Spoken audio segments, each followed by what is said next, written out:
So yeah, we'll have some discussion here on some tips and tricks and gear and all that good stuff, followed with some safety questions, or followed by some safety issues with snowshoeing, and then some suggestions on where to go.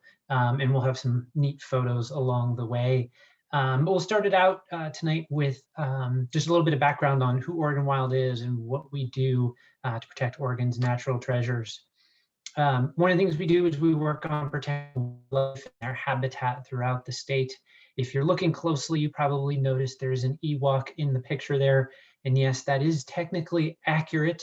Oregon does have redwood forest, which is the habitat for Ewoks. And that we have those forests down on the southwest Oregon coast. And we've been working for many years to ensure that those giant redwoods are protected. Beyond wildlife, we have worked to protect places like Mount Jefferson along the Cascades, places like Mount Hood that we'll be talking about tonight. This is looking at the north side of Mount Hood. Mount Thielsen, just north of Crater Lake, another great wilderness area. The Strawberry Mountain Wilderness out in eastern Oregon on the Malheur National Forest, another beautiful, beautiful spot. Fraction of the people that a lot of these other places see. And I work out of our Bend office, and so in our backyard here, Oregon Wild has a history of protecting the Three Sisters Wilderness area. So Aaron, if we can do that quick snap poll here, this is the only quiz question I will have for folks today, is what percentage of the state of Oregon do you think has been permanently protected as wilderness? Wilderness designation being the gold standard for public lands protection that truly permanently protects it from logging and extraction, and protects the wildlife eco values in that area. See what you think. I'm going to offer you one clue. If you compare how we rank with neighboring states, California has protected 15% of their state as wilderness, a bit more progressive state historically. Washington State has protected about 10% of their state. So how much of Oregon do you think has been protected? That's a pretty big hint. All right, 5, 4, 3, 2, 1. Aaron, hopefully you got a few votes in there. All right, so this is a pretty savvy group. Normally when I ask this question, most people seem to think that we've protected about a third of Oregon. We've sort of thrashed a third of Oregon, and there's a third of Oregon that's protected. So this is a little bit more savvier. 4% is the answer to that question, and it's unfortunate because we don't live up to our green reputation. We have a very environmentally friendly reputation, and it's one we should be doing a better job of living up to. The embarrassing part of this statistic, and I'm a bit competitive, is that the liberal progressive bastion of Idaho, I say facetiously, has protected twice as much of their state as Oregon has. They've done about 8 or 9% as wilderness. So we've got some work to do to make sure that those special natural wonders in Oregon are protected for future generations of people and wildlife. So what are the areas that Oregon Wild is working to protect, you might ask? Some of the biggest news that we've had this past year regarding conservation efforts is an effort to protect more wild and scenic rivers. And this means basically certain rivers would be protected and you get a protected buffer on either side of the river. This is a type of protection that's been around for many decades, takes an act of Congress. And this past year, Senator Wyden and Senator Merkley introduced the River Democracy Act, and that would protect a number of amazing waterways all across the state, all corners of the state: Cascades, Coast Range, High Desert, Wallowas, you name it. There's some of the best streams in Oregon, and the size of this proposal is really significant. This is one of the largest pieces of conservation legislation we've ever had, period. So pretty excited to be working on that. That would protect places like the McKenzie River you see here, as well as many others. Here's a real quick map, a lot of different colors. Just quickly draw your attention to You see these more purple lines. These are already designated wild and scenic rivers, John Day, Deschutes. The blue lines that you see in here are the proposed wild and scenic rivers. So as you can see, all across the state, focused in on where these rivers are on public lands, the green on the map and the tan color are the BLM and Forest Service lands respectively. So pretty exciting proposal. A little closer to the topic at hand tonight, we're working and have been working for the last 10 years on a proposal to increase protections for the Mount Hood area. And if you look at the Mount Hood National Forest, it's operating on a 30-plus-year-old management plan written in the 1980s, finalized in 1990. It is as outdated as you can get. Only the 1872 mining law seems to be more outdated, but you think about what Portland was like, what the values, what Hood River was like, what Mount Hood recreation was like, and the different uses, the science that has changed, the uses that have changed. Everything seems to have changed since the 80s and early 90s. And the plans in place don't reflect that. And so we need a modern day vision for how to balance conservation, recreation, carbon storing forest conservation.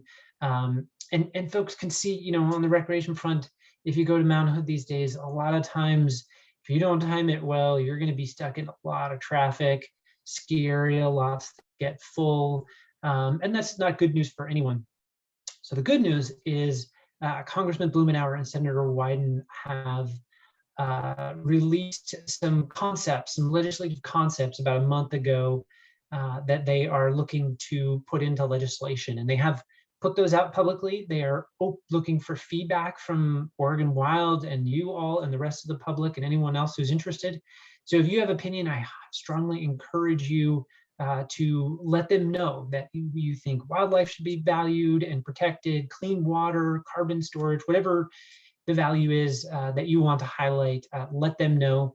At the end of the presentation, we'll pop a link into the chat, and as Aaron mentioned, we'll send an email out tomorrow, and that will have as well, and we'll make it easy for you to send in some comments on that. All right, so that's some good news. That proposal would protect places around Mount Hood like Bluegrass Ridge, places like the aquamarine waters of Boulder Lake, those awesome cliff fields in the old growth forest just down below. The epic Tamanoas Falls looks amazing any season of the year. So, all right, moving into the next stage of this presentation, we're going to get into the gear mode for snowshoeing. So the first piece here is snowshoes. So I'm going to pop out of screen share mode so you can see more of me and snowshoes. So the first thing I would suggest when it comes to snowshoes is don't overthink it. If you're going on a 10-mile snowshoe trip and you're going to be carrying 40 pounds on your back, make sure you have the right snowshoes. If it's going to be a super icy day or something like that, extreme conditions, make sure you have the right snowshoes. For the average day, the average person, if any of us are going out for 4, 5, 6 miles on a regular snowshoe trip, we can all swap snowshoes around and we're all going to be just fine. Really not a big deal. But there are some basics, and if you haven't snowshoed before, I highly recommend starting out by renting them before you financially commit to purchasing them. That can save you money if it doesn't turn out to be your cup of tea. And I would also say give it a couple tries. If you go out one day and you don't have a good time, it could just be that the conditions that day weren't great. So give it a few chances, rent snowshoes. A lot of great places that'll rent you snowshoes. Next Adventure, either in Portland or up in Sandy. Autos up in Sandy, REI, a lot of different, and many other places will rent you snowshoes for a pretty decent rate. So rent them, take them out. There are a couple different kinds of snowshoes. One typical type of snowshoe you'll see here looks like this. You've got the this like webbing in here, and this being the front of the snowshoe. One thing I'll get into the tips and tricks a little bit later on is when you put your snowshoe on, make sure you don't put your foot too far forward. You want to have this dynamic where when you put the snowshoe on, you'll notice this comes up and down. So as you step, you lift your foot up in the air, that heel of the snowshoe will drop down. That's great. That means you're carrying less weight of the snowshoe with every step. And so it's an important part of how it works. If you put your foot too far forward, it's going to start rubbing on this, and then the whole snowshoe will go up and down with every step. Some snowshoes, like these ones, have a little bit of a blocker here, so you can't put your snowshoe too far forward. Most don't have this, so you just want to make sure that you're not, as you take a step, there's no contact happening with the front of the snowshoe there. All the different straps, there's a whole variety of different types of buckle systems that you'll find on snowshoes. Most of them work pretty well. The more you spend on your snowshoes, you're probably going to get a little bit of a better buckle system. It'll fit a little better, work a little easier. But most of them are pretty straightforward, and you can figure it out. If you're really nervous about it, you can try practicing on it at home before you're out in the cold weather and your hands are out and getting cold. One thing you want to make sure is that you get those buckles on tight enough, but not too tight. Like if you feel any one buckle through your shoe, that's too tight. But if you don't have it on tight enough, a lot of times what you'll see, I've seen people do is this back one won't be tight enough, and then it'll slip down and the whole snowshoe will fall off. Don't worry, don't be embarrassed. It happens to everyone multiple times. Even experienced people, you're like, oh, well, guess I didn't put it on quite tight enough. So no worries there. I have seen, we've in the before times, we would lead snowshoe trips for the public, and we'd go out with 15 or so people, and I have seen people put snowshoes on sideways and backwards. So test them out, take a minute to make sure you've got them on right. But it should be pretty straightforward. Most snowshoes do have a left and right, so keep an eye out for a little L or an R on them. A lot of times you can probably mix that up and be just fine, but work a little bit better if you get the left-right part of it. So those are the snowshoes. This kind of snowshoe has this webbing and then the sort of metal bar that goes around the edge. The other very standard type of snowshoe is much more of a plastic type frame, and it has some pros and cons to which one you're using. Those plastic rigid ones tend to have more teeth along the edges underneath the snowshoe. And that can be handy if you're thinking you're going to be on icier conditions. But again, for the average, we're going out for 4 or 5 miles, casual snowshoeing, either one will work just fine. So don't worry too much about that. I'm going to go jump back into screen share mode here. Make sure I do this right. Bear with me for just a second.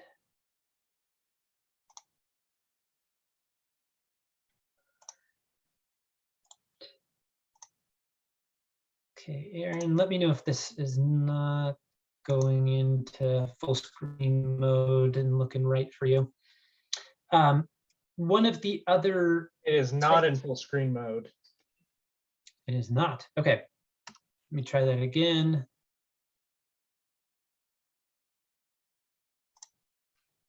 I was afraid you might say that. Oops. Hang on.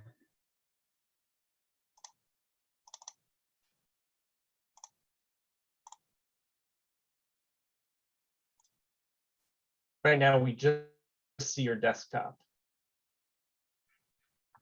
All right, let's try doing this. Are you seeing the PowerPoint now? Yes. Okay. Are you seeing it in full screen now? No, we're seeing your next slide. Okay. Sorry about that, folks. Give me 1 second. Unshare the screen. Go back. Get that there. Okay. Almost there. Okay.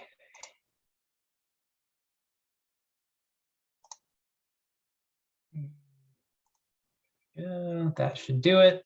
How's that looking? Yep, there you go. Okay. Okay, so the next big question a lot of folks have, do I need poles?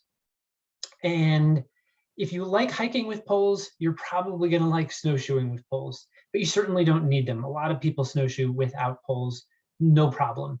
If you're going to be doing longer distance or steep hills, probably kind of like with hiking, probably good to have poles. The main difference is if you have pole, if you're going to be going on a after a deep powder has happened, a big snowstorm happens. A lot of times what happens with the snowshoe trails is they get packed down and you end up in this, like, the snow will be like this, and then the trail will be like this trench where it's about a foot down. So if your poles are sort of fixed length, you'll be pulling up here. So best to have extendable poles. That'll work a little bit better. You can shorten them up if it's like that. And then if you're going downhill versus uphill, you can shorten them or lengthen them, similar to hiking. Icy conditions, another great time when poles can be very handy. So yeah, again, the main thing being with poles, most of the time, if you like hiking with them, or if you're just not feeling comfortable with balance, feel free to bring them. They won't slow you down. Layers, and this is a fun one. Typically in the wintertime, when you go out to the mountain, you go snowshoeing, you get up early, you haven't really gotten the blood flowing yet, you sit in the car for an hour, you get to the mountain, you get out, and there's like, tiny little gust of wind, and oh my gosh, it's so cold. I'm putting on every layer I've got, to have the emergency blanket and everything. And then I start snowshoeing up the trail, and 2.5 minutes later, I am sweating buckets. So remember that the coldest time of your day is most likely going to be right when you get out of your car and start getting ready to go snowshoeing. As soon as you start going, you're going to find that you're going to warm up quickly. Don't leave those other layers in the car, because it's mountain weather, things can change, and better to carry more layers than you'll need, just to be safe. But stick them in your backpack, and you can take them on, off. You might want them when you're at lunch. So that's the trick with layers. And one thing I should mention here is, before we go too far into the deep dive on snowshoeing, is just that we're going to go into all these little details. I'm going to try and give you as much information about snowshoeing as possible. Take it with a grain of salt. It's a very simple thing to do. Most people who go snowshoeing for the first time, they start out and they're like, oh my gosh, I have these funny things on my feet, I should walk funny. And so they walk like a duck for 10 or 15 minutes. And then after a little bit, they realize, oh, I can pretty much walk normal. And after 20 minutes, they're not even thinking about their walking. It just becomes second nature. So it's a really pretty simple activity that's pretty accessible. You don't have to be a turbo athlete to go snowshoeing. So we're going to cover all these different topics and safety issues, and I just want to make sure I don't scare folks by making it seem complicated. I'm just trying to cover all the bases and any questions folks might have, so that hopefully you feel like you've got a good background on it. Next piece of equipment that I would suggest is, and this is kind of goes into optional categories, are gaiters. And these are this fabric that you can put around, basically covers the area, your lower shin and your ankle, wraps around the upper part of your boot. And it basically just serves one function, which is to keep snow from going into your boots. And it works great at that. So I recommend those, particularly if you're going out after there was a big snowfall, and or if you think you're going to be out breaking trail, that can be very helpful. Most days, if you're on a pretty tracked down trail, you probably don't need gaiters, but they can be helpful. So you might, as you're walking, even on a tracked down trail, you might kick up a little bit of snow that'll end up in your snowshoes. Not a huge deal. Gaiters. What to wear for shoes? I have not Birkenstocks, not Crocs, not sandals. I have seen people wear tennis shoes, and sometimes that works just fine, and you can totally get away with that. I don't recommend tennis shoes. The most common thing you'll see people wearing is just their regular hiking boots. If you have snow boots, great. Wear those. Snow boots tend to be a little bigger and bulkier, so just make sure they fit okay in your snowshoes. Snowshoes, again, with all those buckles, you can loosen, tighten, so you can fit pretty much anything in there. But if you do have bulky snow boots, test them ahead of time. And they don't have to be hyper waterproof, 110%. When you're out, it's typically going to be pretty cold. And so there's not a lot of active moisture. You're just getting snow that gets on and off, and it's not a big deal. If it's raining, or really heavy wet snow, a little bit more helpful to have the waterproof boots. And then water, food, this kind of gets into the similar to hiking. Make sure you have extra water for you and your friends. Same with food. When it comes to maps, this could fit into the safety category as well. Always make sure you have a good map. There is an app that is called, for your phones, super easy, ready to go for grandma and everyone else who's maybe not super savvy. It's Avenza, Avenza, PDF maps. Very simple. You can search for Avenza or PDF maps or any combination therein and find that. We'll include that that name and reference in the email we send out tomorrow in case you didn't write it down. But it's a very simple app. You basically just find any website online that has a trail map in PDF format, and almost all of those will work. You upload it into the app, and then there are different things the app can do. It has some functionality, but it's pretty basic. And all you really need it for, that I use it for 99 times out of 100, is I see the trail map on my phone, great, and then it puts a dot on there wherever I am on the trail map. Super helpful, because sometimes it's like, I'm not sure where on the map I am. Am I halfway there? Have I been to this intersection? Did I miss that intersection? This will put a dot there and let you know exactly where you are. And the cool thing about it is, even if you don't have cell reception, the app will use the GPS function in your phone and still totally work. So test it out. Make sure you download the map ahead of time when you're at home so that you've got it. And I think I've got a couple of links that I'll also send out for different maps that the Forest Service and the Nordic Club and others have put together for some of the snow parks you're likely to end up at around Mount Hood. And COVID, I'm not an epidemiologist. Outdoors seems to be pretty safe. But if you're around a whole bunch of people at a crowded spot, be thoughtful about it. The drill. We're far enough into this.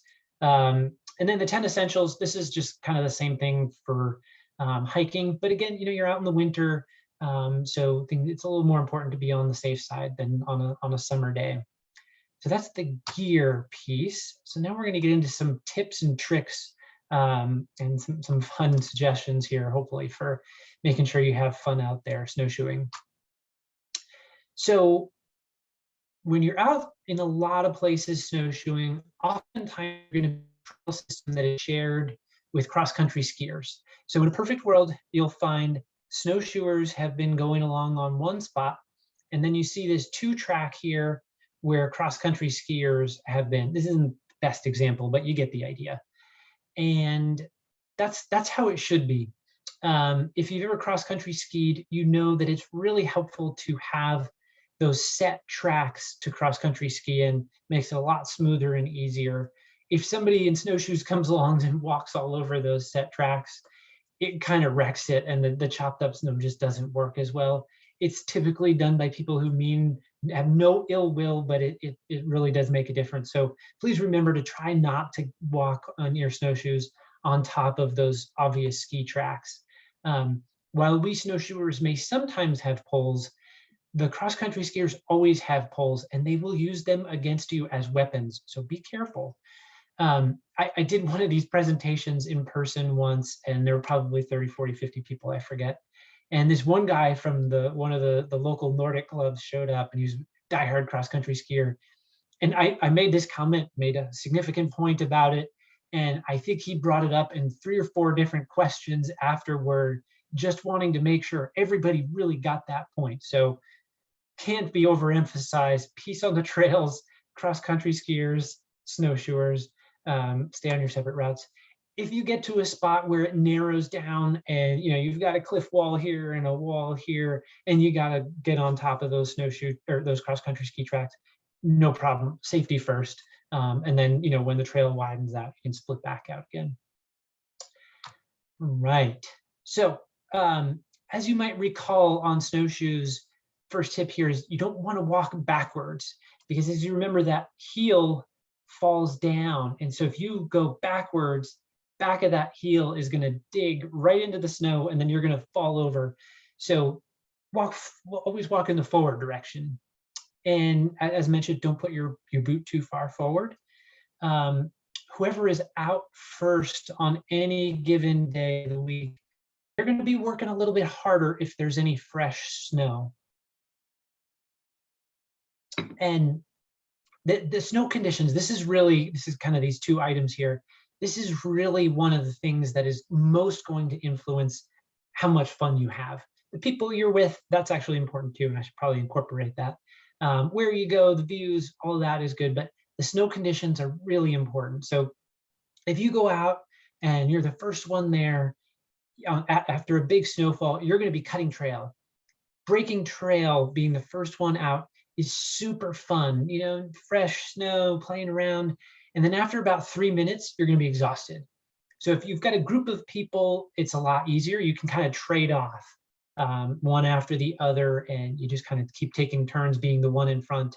And you've pretty much got a really solid trail after 2 or 3 people go. So if you're not super fit and you don't want to be the first one out, maybe show up a little bit mid-morning, late morning, not at 7 a.m. after a big snowfall. So the difficulty level of a trail can really vary. You may go out on a trail today and say, oh my gosh, this was the easiest trail, cakewalk, I hardly had to pay attention. Somebody may have been out on that trail yesterday, and they may be like, oh my gosh, that was the most technically challenging, difficult snowshoeing experience I've ever had. The conditions can really change. You can go from icy to snowy to icy in the Cascades, pretty much overnight. So it really changes. You want to track the weather closely on Mount Hood, and it's 100% about where's that freezing level. If it's raining, you don't want to be snowshoeing. It is not fun. So check where the freezing level is. On Mount Hood, the highway passes are generally around 4,500 feet, give or take. If the snow level forecast is that it's around 4,500 feet, you want to make sure you're right at the pass or higher. You don't want to go to any of the lower elevation areas. And we'll get into this a little bit later in the presentation, which ones are which. If the freezing level is above 5,000 or 5,500 feet, you might want to go up to timberline, because everywhere else is going to be raining. If the freezing level's down really low, 3,000 feet, then you can pretty much go anywhere. It's going to be snowing everywhere, and that's fun, and that opens up more possibilities for different places to go. If there's been like a really serious freeze-thaw cycle where it was really warm one day and it rained a little bit, and then it's 10 degrees the next day, that may not be the best day. You might get some ice forming.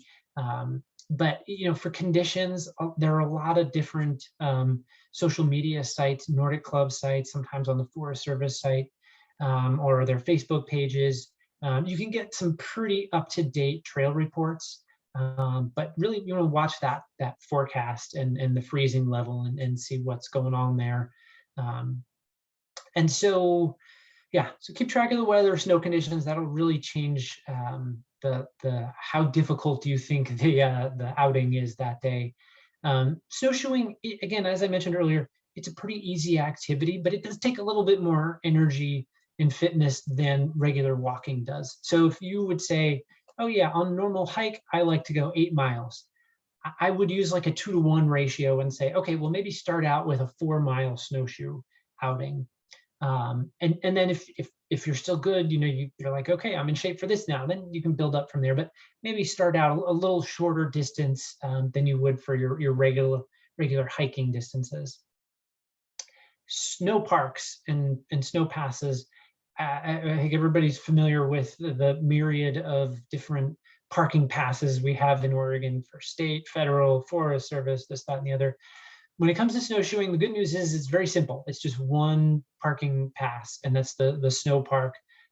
They're issued by ODOT, but you can buy them pretty much all over the place. If everywhere in Sandy, the gas station, everywhere there will sell them to you.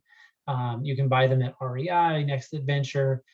Some places charge you an extra fee. You can get a daily pass or a season pass. Season pass is a much better deal. I think it's like $25. But you want to try to find it somewhere that doesn't charge a fee on top of the standard fee. So ODOT certainly will, or the DMV will just charge you the base rate, but a lot of places also will charge you the base rate as well. You just maybe call ahead of time. But you don't need the Northwest Forest Pass or State Park passes for getting up into the snow parks, just the snow park pass. Dogs, most places around Mount Hood, dogs are welcome. Be considerate, usual dog trail etiquette types of things. If you're curious about any one particular spot, you can always Google that snow park and see if dogs are allowed. Good information on the Forest Service website. So when it comes to being out on the trail and seeing different types of trail markers, you can see here you've got this nice brand new snowshoe blue diamond. There are a lot of different kinds of markers depending on where you are that you might see out on the trail. Sometimes there's not a snowshoer symbol on there, it's just a blue diamond, and sometimes it's just smack onto the tree, it's not sticking out. And sometimes some trails are not very well marked. So just be aware. It used to be the system for marking trails was folks would just carve out a notch in the bark on the tree, and you can still see that in a lot of places. It's kind of overgrown because it hasn't been the policy for a number of years now. But if you're watching closely, you might see some of those. And I should, before I forget, a shout out to all the volunteer folks who help maintain all the different trails for snowshoeing and cross-country skiing up around Mount Hood. The Nordic clubs, the trail keepers, the Forest Service volunteers, all the folks at Trillium and Teacup. So again, those folks deserve a big shout out for all the labor they put in, allowing us to, the greater us, to all enjoy these trails. So shout out for them. All right, next tip is when it comes to lunchtime, plan on a shorter lunch. A lot of people get to lunch and they're like, I'm going to sit down and I'm going to hang out, chat with my friends for 15 minutes, and then maybe I'll get my food out. Kind of the same approach you would take to hiking, depending on how down to business and how much distance you want to cover. And then if you spend too much time sitting in the snow, you're going to get pretty cold pretty fast. So plan on, sit down, make your stop, eat your lunch, and then if you're still warm and you want to hang out, great. But maybe start with the lunch and then go from there. I typically won't take my snowshoes off when it's lunchtime, just because it takes a couple minutes and it's a hassle to put them back on. Not a huge deal, but I'm into efficiencies. So what I'll do is, you can see, you can just kind of kick those heels out in the photo here, and you can sit back down. Getting down, you could just do a back fall into the snow, or you can just go down onto your knees and then kind of roll onto your butt and sit down that way. Getting up, as you can see from this photo here, if you tried to stand straight up from this position, it just wouldn't work. Your snowshoes would dig in and you'd end up right back where you started. The easy way out of this position, or if you fall, roll over onto your knees, and then it's pretty easy to get up from there. So that's a much easier way to get up. One other tip I have for lunchtime is you can get all kinds of little thin pads like this. They're just foam, nothing fancy at all. They're as light as air, but can make a real difference in making up for a longer, comfortable lunch. So you just sit on these little sit pads. It's like a square foot, and you can just dangle it off your backpack, shove it in your backpack, whatever. I usually forget mine, I admit it.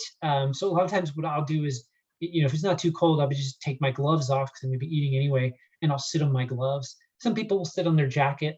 The sit pad works best, but there are some other fallbacks if you forget it every time, like me, even though you store it right next to your snowshoes. All right. The next one, yes, this is probably the most common question if from people who have been out snowshoeing before. What do you do when you get these big snowball clumps on the bottom of the snowshoe? It is no fun when that happens.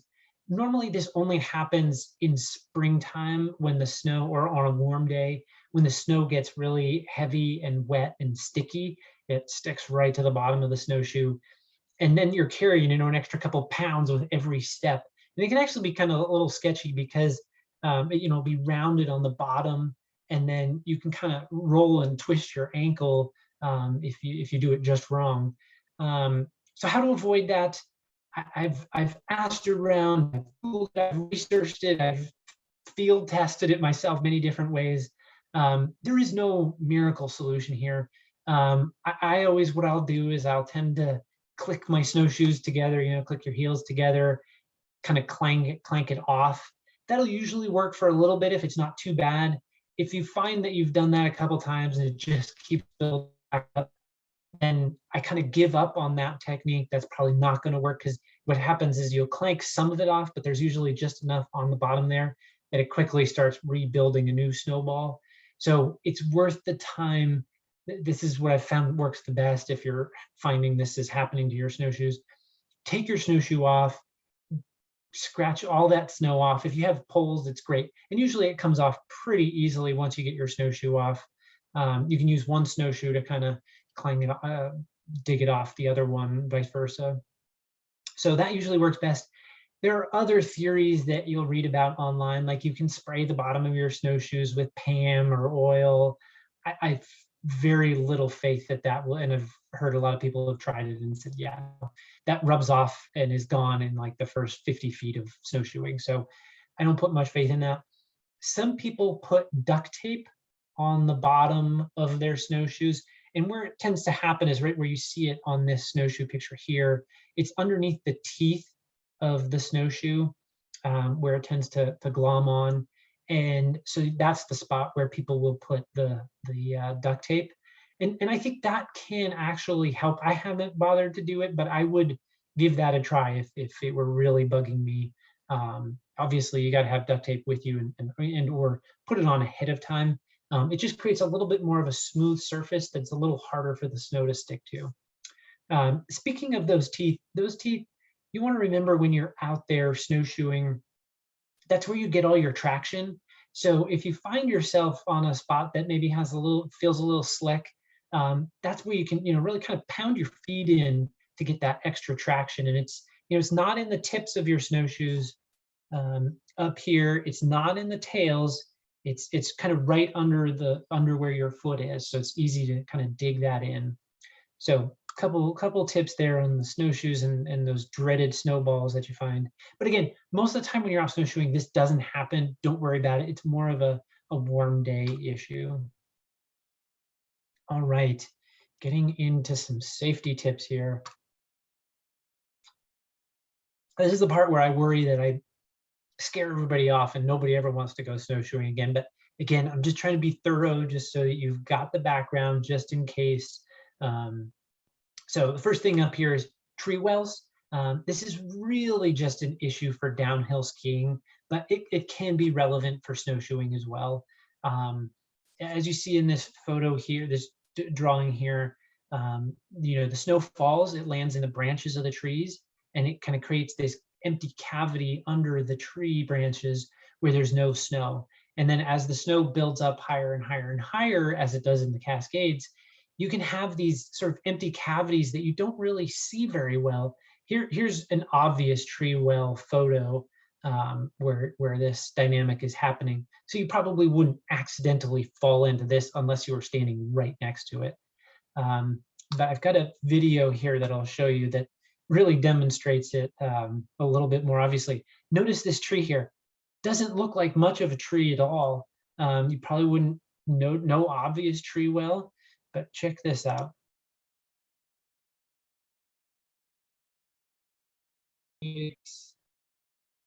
Yeah, you don't want to do that. So if that ever does happen to you and you have that terrible luck, one of the tips is as you find you're like losing balance or slipping in, grab onto the branches, or even better yet, the trunk of the tree. The main thing is, if you're going in a tree well, you don't want to go head first. You want to go feet down. A lot easier to dig out that way. So anyway, a little bit of probably overly precautionary tip there, but better safe than sorry. The other thing that I notice happens a lot is you may be out on a day that looks like this, where it's a beautiful day. There was a lot of snow last week or yesterday, and now the sun's out. You're starting to notice that some of the snow's falling off the tree branches, and and you're walking along, and you see the snow falling around. You're just like, oh, that's neat. And then your instinct is to look up to see where it's coming from. That's the last thing you want. You don't want to get any ice balls landing on your face. So you can see in this photo way up here, there's this ginormous mound of snow on this branch. And sometimes you do get these big mounds that will fall down. It's pretty rare. I have never heard of anyone getting hurt from this. So this is mostly comic relief in the presentation here, but I throw it in just for good measure as a legit hypothetical safety issue. So one thing to watch out for, false trails. If you're the first one out, you're going to be setting where that trail is. Whether you go the right way where the trail actually is supposed to go, or you go somewhere else, you're setting what is going to be very much the obvious route that anyone who comes after is going to follow. And so that's why it's always good to have your map, because that first person out or persons, they may have gone to some other destination off trail. Pretty rare around Mount Hood that you need to really worry about this and being too far from people, but it can certainly happen. So watch out for those false trails. If you're in a place where there's a lot of people, sometimes you'll find like, oh my gosh, this is so confusing. I see one route here, another one over there. 50 feet later, there's two more trails off to the side here. Usually it's pretty obvious where the trail is. And you can kind of look at your map and say, okay, the trail clearly, according to the map, goes up the canyon. So, and I can see exactly where the canyon is. So just follow that canyon. And typically, whether you follow this person's tracks or that person's tracks, you're going to get there. Those blue diamond markers can help you stay right on the trail you're supposed to be on, you want to be on, but keep an eye out for that. One time we were the first ones out, our crew was out, and we went off trail intentionally just for a short distance to have our lunch break. And everybody after us was just following our route and came to sort of the end off trail where we were eating lunch, interrupted us pleasantly. And we were like, yeah, no, sorry, trail's back that way. So it can be easy if you're not paying attention to get a little confused. So have your good maps with you and know where you're going. I also really recommend keeping your snowshoes on. Sometimes if you're on a trail that's really been packed down by a lot of use, you might think, you know what, I can take these off and just walk normally. You might be able to, and that might be fine sometimes, but I would keep them on. They've got those good traction teeth. You paid for them anyway. Keep those on, because a lot of times you'll be walking along a good packed out, solid, firm snow, and then it might get slick in one spot or slushy in another spot or icy in another spot. And if you're not paying close attention and you took your snowshoes off, you might slip and fall, and best and preferable not to slip and fall. So keep your snowshoes on, and you got to carry them if you take them off. So might as well wear them. General safety tip is kind of like with hiking. Tell someone where you're going and what time, very important, what time you're going to be back. And then one thing people sometimes ask about is, you're out on the trail and, this is maybe early season, late season. You get to a spot where there's just no snow on the trail and it's just dirt or grass. Do you have to take your snowshoes off, or can you walk on it? You can be pretty rough with your snowshoes without breaking them. Dirt, grass, totally fine. If there's a whole lot of rocks in the trail, like a lava rock or something like that, take your snowshoes off. If you're walking on rocks or pavement, what can happen is those teeth grinding on the rocks and pavement will wear them down, and you lose the sharpness of the teeth, and then you lose the traction of the snowshoes. So take them off. If you're at a snow park, a lot of times if the snow parks are snow covered, you can wear the snowshoes right to your car. If they've been really well plowed and melted out a little bit and it's pavement, take them off before you get onto the pavement. All right. So that's tips and tricks. And we get into the fun part of where do we go? All right. So here we have very simple map of Mount Hood here. Got Hood River up to the north. Highway 26 comes along this white line here. And you got Highway 35 goes up this way. Mount Hood Meadows ski area here. Timberline ski area here. Most of the snowshoeing is going to be right in these blue labeled areas here. There are certainly other places, a number of other places, but these are some of the more common ones that I'm going to talk you through here. Government Camp has a number of trails right in and around Government Camp that I don't get into, but that's another good option. So let's dive right into some of these places. All right. So and some of these are very well known. Some of these are lesser known. Lost Creek and Old Maid Flats. This is on the north side, off of Lolo Pass Road. Not as many people tend to be here. Beautiful spots. The trail, if you're looking for an actual map here, you'll be snowshoeing on some road as well as the Horseshoe Trail. This one's logistically a little more complicated. Lolo Pass Road, this stretch, much of Lolo Pass isn't plowed all winter and it's closed. This first part of it to get to this area is plowed, but it's not the first place that's plowed, and it doesn't get plowed a lot or sanded a lot. So if your vehicle isn't super snow ready, this is maybe a place to not go unless you know the roads are all totally clear. But if you are looking to get a little off the trail, this is beautiful. I love the view of Mount Hood from here. It's a view you don't see from a lot of places. You see something very different from Hood River, something different from all these other south side hikes. So this is a special view here, one that's pretty fun to check out. All right, and also exactly where you park on this can sometimes vary. There is a general parking area, but if they haven't plowed the whole distance, sometimes people end up parking on the road. As you know, parking anywhere for snowshoeing these days is a little bit of a circus on Mount Hood, so be ready, be safe when in doubt. Okay, another fun one, a little bit more on the beaten track. So two options here, short version, long version. Mirror Lake, you park right at the right on the side of the ski bowl parking area, and you can go right up to Mirror Lake. That's sort of the shorter version. And then if you want to keep going, and you get great views from Mirror Lake, or you can keep going to the top of Tom, Dick, and Harry Mountain, which is a great name for a mountain. This photo here is from the top of Tom, Dick, and Harry Mountain. It's not a long distance, but for some reason it always feels long to me going to Mirror Lake, and then definitely longer going up to Tom, Dick, and Harry Mountain. So it can be a little deceptive sometimes looking at the mileage distances, and particularly maybe it's just me, but this one can be a little bit deceptive in that sense. But the views of Mount Hood, it's right in your face. This photo doesn't even do it justice. But when you're at the summit of Tom, Dick, and Harry, you can look all the way down to Mount Jefferson and well beyond. So pretty great views from up there. Which is another great point, kind of going back to what I mentioned earlier. One of the key decisions on where to go snowshoeing is looking at the weather. And if it's a snowy day, you don't want to go to the top of Tom, Dick, and Harry Mountain because you're not going to see anything but white. Mount Hood will be totally obscured by clouds and snow. So that said, if it's a snowy day, you might want to go on a trail that is more about being along a creek, through the forest. If you're in the forest, you're going to be a little more protected from blowing snow, and it's not all reliant on kind of that one big view destination. So that said, the sort of the inverse of that is if it's a clear day, use that day to do one of those big view hikes rather than doing your forest creekside hike that day.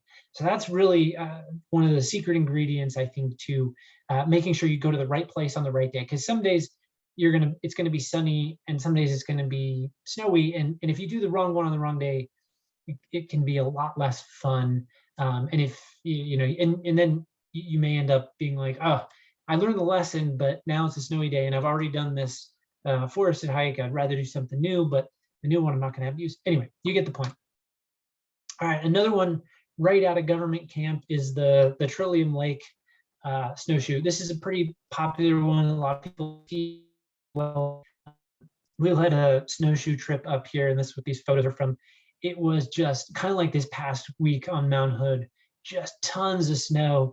And fortunately, and we were breaking trail. Fortunately, there were 10 of us, so we just kept taking turns. And you can see like this trench that you're in, and that point I was making earlier about the poles. Notice how people aren't really using their poles because they'd be up really high. So if they were extendable, you could change that length and be a little bit more useful. But yeah, those snowy days are super fun. All right, Twin Lakes. This is a good one. Mirror Lake, the one we talked about a few minutes ago, that's a little bit lower elevation. So keeping an eye on freezing levels, that's closer to that. You need to have the freezing level down 3,000, 3,500 feet for that one to be good. Twin Lakes is a pretty good trusty one. It seems to be just a little bit over the crest of the Cascades, so the freezing level usually comes down a little lower, and that helps keep it snowy here rather than rainy. And it goes gradually uphill. You're on the Pacific Crest Trail, leaving from the Frog Lake Snow Park. And this is a good one. This is my go-to on a stormy day, because you're in the forest, you get to the nice lake opening. There's not a grand vista. It's more of a hanging out in the forest and the snow kind of a, and then the lake is kind of neat. It's kind of this big open snow field that's totally covered and frozen over. So that's a good one. If you're really into it, you can go to the first of the Twin Lakes. That's what most people do, 4.5 miles round trip out and back. You can go up to the second of Twin Lakes and loop it back as like a lollipop shaped hike. That gets to be pretty long, so make sure you save a lot of energy for that and know what you're getting into if you're doing that one. Barlow Butte, this one not as many people go to. The parking area doesn't have quite as much space, Barlow Pass Snow Park, but it's a really fun one. You can go do a short little snowshoe, a couple different directions there. There's not quite the obvious trail here, so this one's very much not as well marked as a lot of these others we're talking about.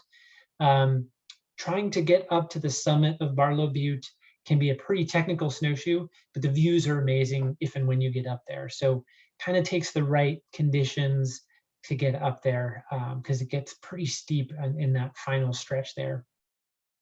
Or just do a shorter one right out of the snow park there and hang out. Nice old growth trees there, so it's kind of good for a stormy day if you're looking for a little get out. Tamanoas Falls, Tam Falls for short, as some people call it. This one's great. It's a little on the edge. It's a little bit lower for freezing levels. So you kind of got to keep an eye out. It's pretty spectacular in the snow because the waterfall, as you can see in the photo here, it can almost entirely freeze over. Rarely does it freeze over quite this much. Usually there's a bunch of ice and some waterfall. There's a couple bridges. You do want to, if you do see bridges like this, you want to be a little careful. In this photo, you don't see much snow on it, but sometimes the snow can be all the way up to the top of the railing. And at that point, you probably don't, it's not safe to cross that. Even with poles, just too easy to slip and fall into the creek, and that's bad news. So Tamanoas Falls can be, if the snow conditions aren't right, they did make some improvements to the trail, so it's not quite as much of a drop, but if you're safety concerned, this is probably not the one for you, but it is a pretty sweet spot if and when the snow conditions allow. All right, White River Canyon. This is right off of Highway 35, as if you're heading towards Mount Hood Meadows, coming from government camp. Wide open, another great one on a clear day. On a stormy day, it's wide open and you see nothing but white. So not a good one there. The one we just talked about, Tamanoas Falls, this is not a big scenic vista. It's all mostly in the forest. This is a good stormy day one. White River Canyon, good sunny day one. And with this one, this is a great one because you can kind of go as far as you want. It is super crowded, huge snow park right at the very beginning. A lot of people go sledding right outside the snow park there. Don't be too put off by that. You can, once you go, just a half mile up, you leave all the big hordes of people behind, and you can kind of pick your route. Some people will snowshoe right along the bottom of the canyon. The main trail, I kind of recommend it's a little easier as you go further up if you get up on the ridge. If you're looking at this photo here, up on a ridge to the left, and then at a certain point it starts to get really steep. This photo is taken near the end of as far as I would usually go, but great spot, great views of Mount Hood, easy to get to. And if you're worried about like getting lost and you've never been somewhere and you want to make sure people are around just in case, this is a good one because people are around no matter how far you go, you'll find people here. So it's good, safe, wide open, bottom of the canyon, easy to follow. And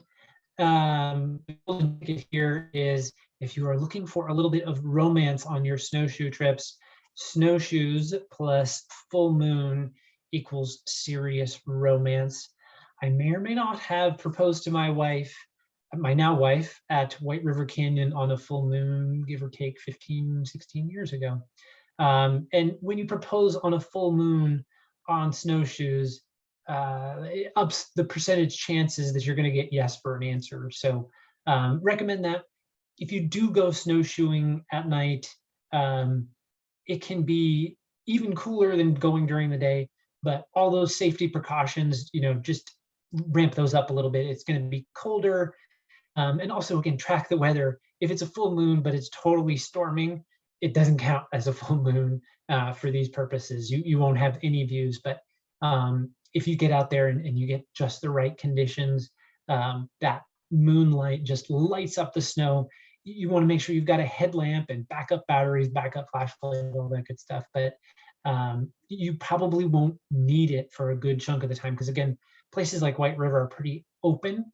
But again, safety, balance with the safety. The driving can be a little dicier at night as well. But yeah, if you ever get the chance to safely snowshoe at night, highly, highly recommend it. So winding down, getting ready for questions here. How can you get involved with Oregon Wild? Lots of different ways. You can become a member at OregonWild.org. Couple different ways to volunteer with us. Get on our email alert list to send a couple quick emails to congressional offices, the governor's office, the Forest Service to help protect our natural treasures. But yeah, important and very helpful to become a member of Oregon Wilds. We can't do the things we do day in, day out to protect our natural treasures, old growth forests and wildlife without your support. Thank you. If you are a member, thank you. If you're a business owner and you want to lend the business name in support of protections for Mount Hood or wild and scenic rivers, send me an email, let me know. That can be politically very helpful to have businesses endorsing these proposals. Writing letters to the editor, let me know. Happy to help provide some talking points or bullet points and help edit or whatever letters to the editor. It makes a difference. Members of Congress, the Forest Service, they all read those letters to the editor. So that's a great way to engage. All right. So that kind of winds down my presentation. So I think we can switch over to some question and answer. I'm going to stop my screen share. All right.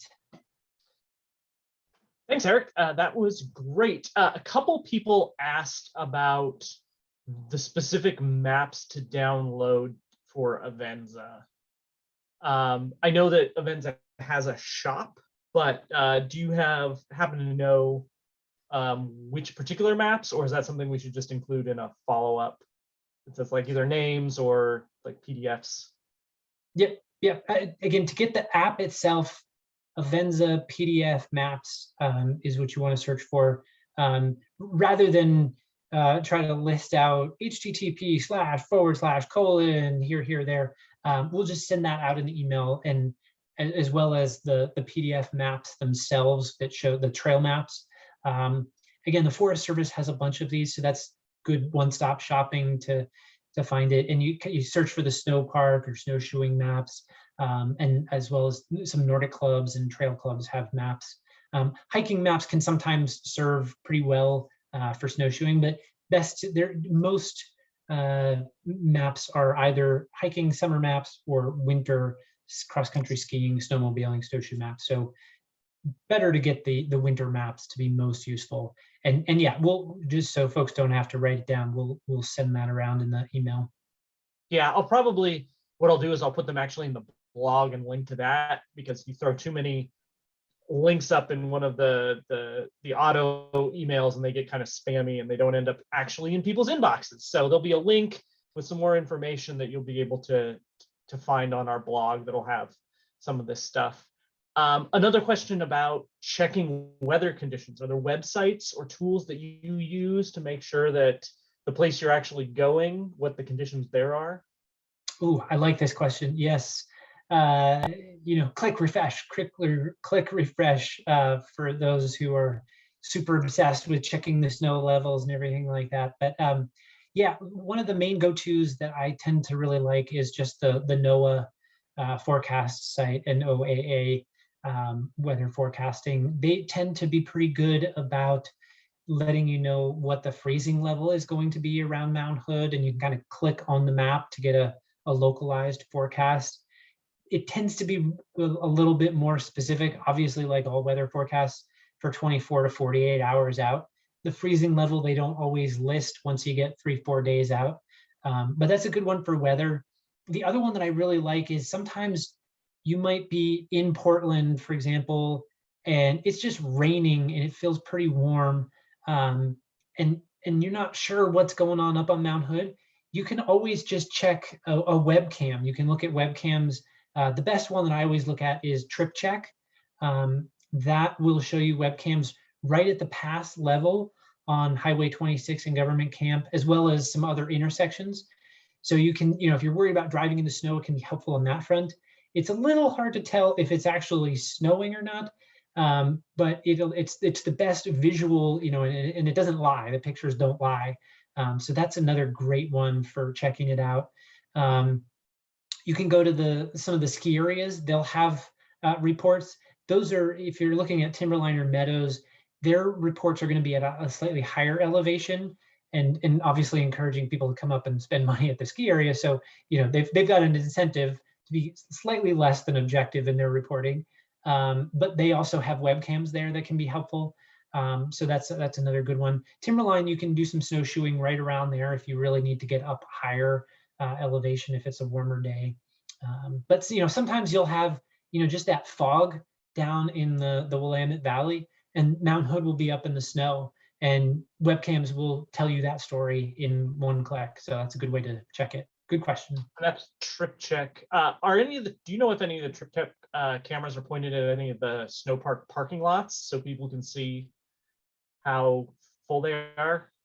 How full they are, I don't think, but there is one, I'm pretty sure, right at like the Frog Lake Snow Park. So it'll at least give you a hint at snow conditions and road conditions. But yeah, I don't. They're at the ski areas. They probably have. I think there are some that you might be able to see that in the background. But yeah, I don't think Trip Check has any. But I don't quote me on that. Yeah, you can probably see how many people are on the road at least, and the conditions of the road. One person asks about van camping overnight in snow parks. Are snow parks overnight? Yeah, that is a good question. I am not exactly sure what the rules are on that. I know it can vary based on, if it's a snow park at a ski area, that can change the rules. Certainly, I don't know. That's a good question. I probably shouldn't get, as they say, too far out over my skis in answering that one.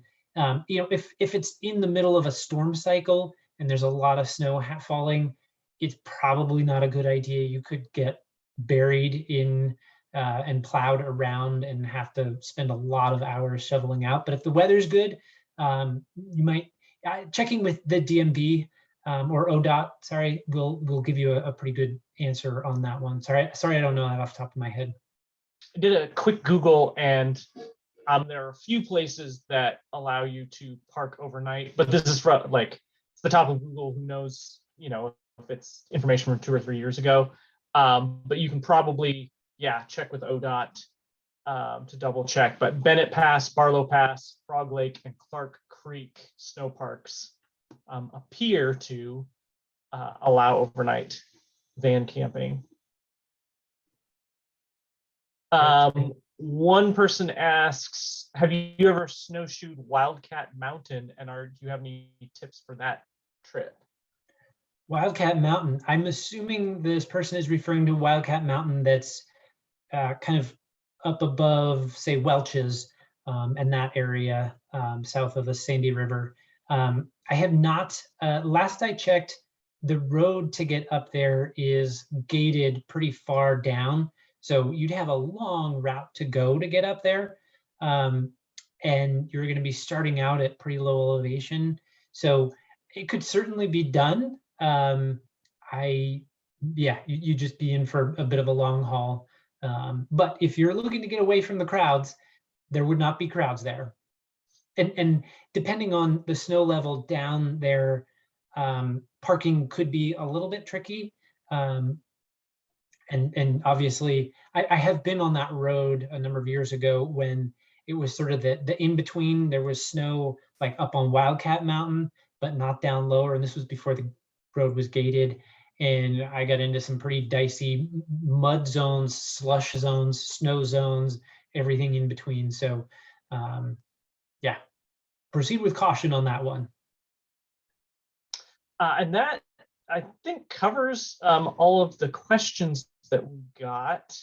If I missed anything, someone can type it in really, really quick and we can get to it. But wrapping up, Joe did have maps.me as an alternative to Avenza. Not multifunction, but it has been useful in their experience.